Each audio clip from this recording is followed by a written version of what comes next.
everybody, welcome back to another episode of Free Thinker Cast. I'm Hannah, and today we are finally doing the docuseries review for Harry and Meghan that dropped on Netflix last week on Thursday. They dropped 3 episodes. I was going to watch all 3 and then condense my opinion into one podcast. But guys, I have so much to say about this. Like literally, I'm not even joking, like 2 minutes in, I just had so much to say. And I have so much commentary to give you. So make sure the post notifications are on. We're going to do a 3-part series on this. We're going to drop another episode tomorrow and the day after that because there's so much I have to get into. Okay, so we're going to start off with the title. The title is called Harry and Meghan. It should really be called Meghan and Harry. If not, Meghan featuring Prince Harry. Because, oh my gosh, this woman cannot stop talking. And it's crazy, like, literally throughout the first episode, it's just Meghan. And I'm just thinking maybe it's going to balance out throughout and just give it some time. But that's kind of been the picture of their relationship up until now. Meghan's kind of the spokesperson for their relationship. It's a very emasculating image for Prince Harry. She's always the spokesperson. She's always speaking on his behalf. And it's interesting to me because she was talking so much about how women have just lost their voices. Women have just lost their voices. Bloody hell, Meghan. For a woman who's lost their voice so much, you sure as hell can't stop talking. And I never understood this whole women losing their voices thing, especially because it's been scientifically proven that women say more words in a day on average. We have a higher word count. We talk more than men on average. We have a lot more to say. We have a lot more to share. So I'm thinking, Meghan, every woman I've ever known, including myself, should probably stop using their voice so much. Okay? I've got a whole podcast. I have too many opinions. I should probably cut back. When do you ever hear Prince Harry speak? He has been emasculated. There was even a part in the docuseries where, in the first episode, she said she actually revealed that she was the one that asked Prince Harry out on a second date. Oh, lady. Oh, gosh. No. In what world does a girl ask a guy on a second date? I don't care that he's the Prince of England. And she was like, it's very forward of me. I think he must have thought that was very American of me. No, it's delusional. Don't ask a guy out on a second date. She's been the one setting the pace for the relationship. She's the spokesperson. She's the one that's kind of navigating us through this docuseries because Prince Harry doesn't talk that much. This is why you should never explain it, never complain, because now we know too much about Harry. I can't unlearn this information. It's bad. Royal tragedy. It is a royal tragedy. So in like the first few minutes, right, there's this over-dramatized piano music. It was just making us trying to feel really bad for them, trying to invoke sympathy. I don't feel bad for you. You're royal. You have millions and millions of pounds. Not that rich people can't have problems. You know, they even say more money, more problems. But still, I don't feel bad for you. All this over-dramatized piano music is just, it's intending to over-invoke sympathy. And I just don't have that. Unfortunately. They also inserted a clip of this Edward Colston statue that was toppled over in Bristol. And I was just like, you can't be serious. You're not really using this instance in Britain to like amplify racial tensions. They are attempting so badly to make Britain look racist. And it just isn't. This Edward Colston statue, what they won't tell you about this little clip they put in the Edward Colston statue being told of. So if you don't know Edward Colston, he was a slave trader. He's bad. He's evil. He's bad. He doesn't exist anymore.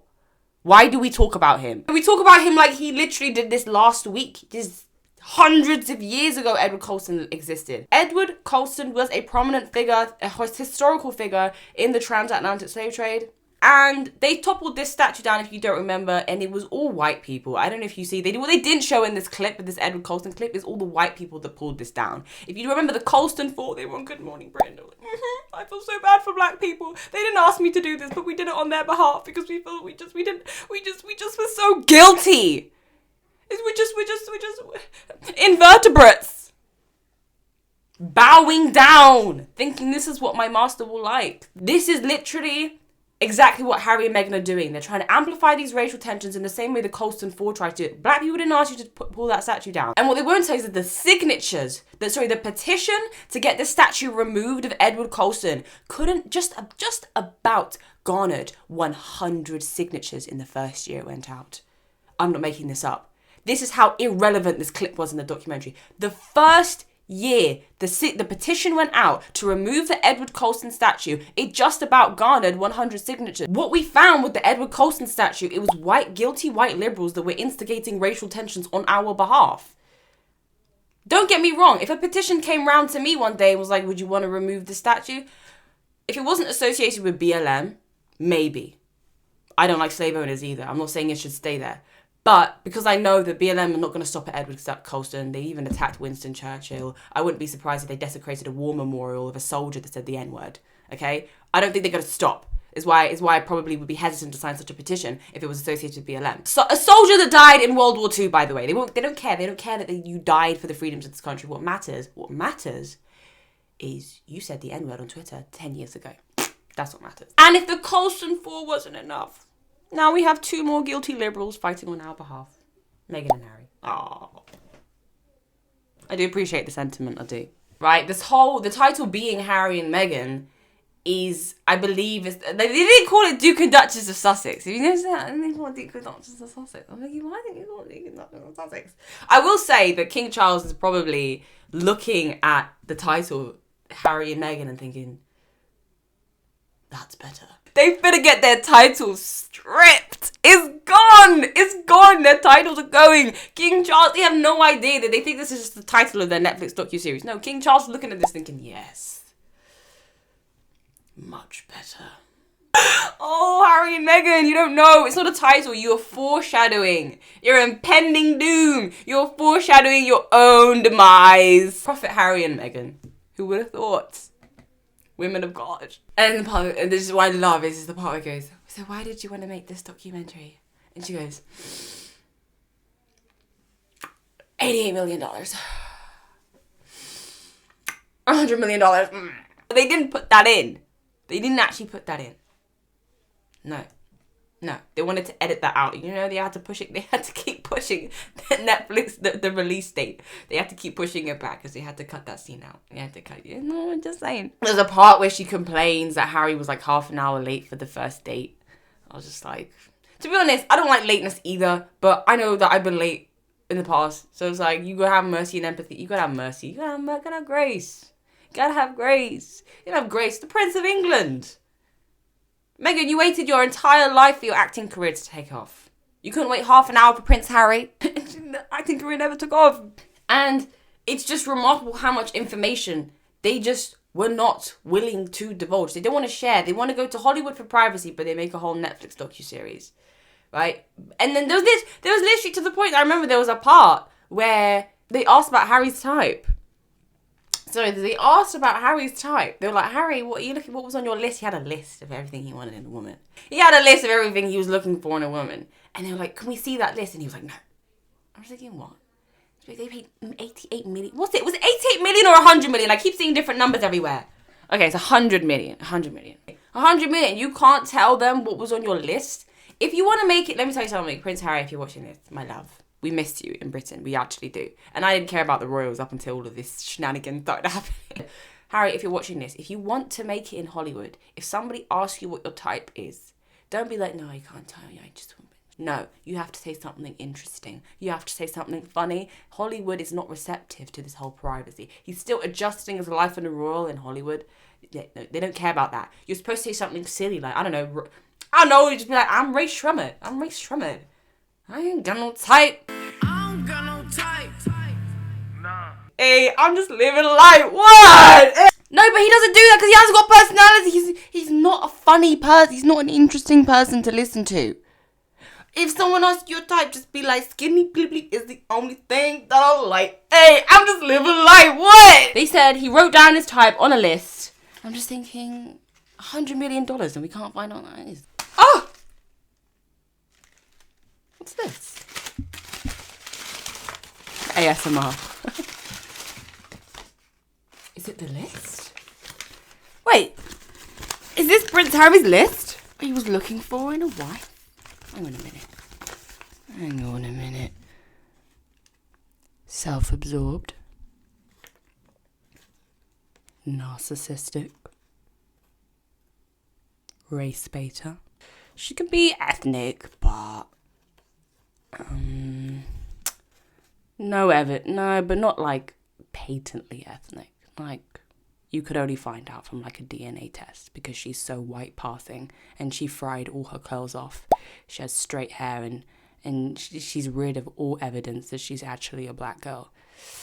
Yeah. Or even if he just said something like, oh, I'm Mr. Worldwide. Mr. Worldwide. You have to quote, you need to know your Hollywood literature. You quote Pitbull or Ray Shremmerd. When anybody asks you your type, it's Pitbull or Ray Shremmerd. I will say,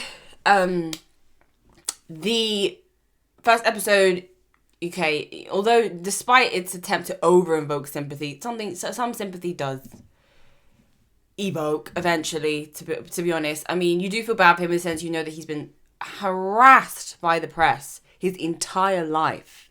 Harassed by the press his entire life. They mentioned in episode 1, like, we have freedoms that we take for granted that the royals would give anything for, just privacy when they go on a ski trip with their mom. Princess Diana, we remember she confronted the press, like, could you just leave us alone? She's kind of like, we do see another angle to Prince Harry's life. I still, however, don't think that provides an adequate justification for throwing your entire family under the bus. And your country as well. Like, you served your country in the military, but on the other hand, you are invoking racial tensions. Division. You're supposed to defend your country, Harry. You literally fought in your country. But because you might have physical strength as a man, you can fight in the military, you have no emotional strength. The consequences of this docuseries is going to result in more racial tensions in Britain, and it's not helping. It's importing all of that racial conversation from America to Britain. I'm just like, it doesn't fit here. The resent he must have for the press would be huge, especially because his mother literally lost her life as a consequence of being harassed by the press. He doesn't want Meghan to feel the same thing. And I just think that it's so manipulative to be like, to kind of compare herself to his mother. Like, you don't want the same thing to happen to me. What happened to your mother, do you? You better run away to America and throw your family under the bus. You can make millions of dollars doing it as well if you just listen to me carefully, Prince Harry. It's bad. It's bad because we know she thinks herself of Diana. Comparisons to Nelson Mandela, she thinks very, very highly of herself. And I think there's an element of emotional manipulation. And then there was the segment on Botswana. There was a segment where Harry was talking about how happy he was to share this part of his life with Meghan. It was after 2 dates as well. Like, he was really excited because in such a brief period of time knowing one another, she was willing to go to Botswana with him. And I just remember just thinking, oh, Harry. He has no idea. Has he ever heard, does he know about hood rat culture? Does he know how excited so many hood rats are out there to jump on a plane of a millionaire, get flued out. I got flued out. There's so countless videos online about women talking about how he flew me out. Purr. And it's part of hood rat culture. It's very inappropriate relationships with very wealthy men, and they get flown out. They say flued out though. Yeah, so I mean, I'm not saying that Meghan is a hood rat, but I'm just saying I don't think he understands how many women are willing to jump on a private jet to go to Botswana. I don't even know if it was on a private jet, but I'm guessing it was. Is he going to make a fly commercial? He's the Prince of England. Not for long. And then the episode comes to a close, talking about how difficult it is to find a willing bachelorette to withstand the media pressures of marrying into the royal family. How difficult it is for women to marry into the royal family. And that's why they kept their relationship so private in the beginning. They wanted to just cultivate this authentically, originally, away from the press, away from the media, which is understandable. But I still think Prince Harry should have known better. If he knows how difficult it is for loads of women to withstand the media pressure, why would he keep this under wraps? He should surely be exposing her to that as soon as possible. And it's also why I did an episode on the Freethinker Castle where I think we should put future duchesses on probation period. Why not? She served a total of 72 days as a working royal and she quit. That's like 1.5 months. The 2.5 months. I mean, the average corporate world probation period is like 3 months, 6 months. I've seen probation periods. Some people told me they've been on probation period for a year. I'm just like, I don't know, probation periods can go on for 1 whole year. She made it for a total of 72 days. In my opinion, she would have failed her probation as well. She kept breaking royal protocol. She kept breaking company procedure, in other words. She kept She didn't get on with any of the other colleagues. She wasn't getting on with Kate. She wasn't getting on with anyone. Remember that shooting weekend that Tom Bauer spoke about in his book, where she was lecturing everybody on wokeness and everything and talking to everybody about wokeness? She's not easy to get along with. She probably would have failed her probation period in any other corporate setting. Like, Meghan, tell me you've never worked minimum wage without telling me you never worked on minimum wage. I would love a probation period where I just got to wear, like, expensive dresses. And my criticism wasn't like, Hannah, put that apron on properly. You're wearing the wrong colour apron. It was actually, Hannah, you're not wearing the correct designer dress. You need to wear British designers to support the British royal family, because she was wearing American designers, and I think it's custom for the royals to wear British dresses, or dresses made by British designers. Like Kate wears a lot of Alexander McQueen. So they have to support like loads of British designers. So Meghan wasn't doing that. She would have failed her probation period in any other situation. Just saying. Anyway, so that's literally just episode 1. That's everything that I've had to drop about episode 1.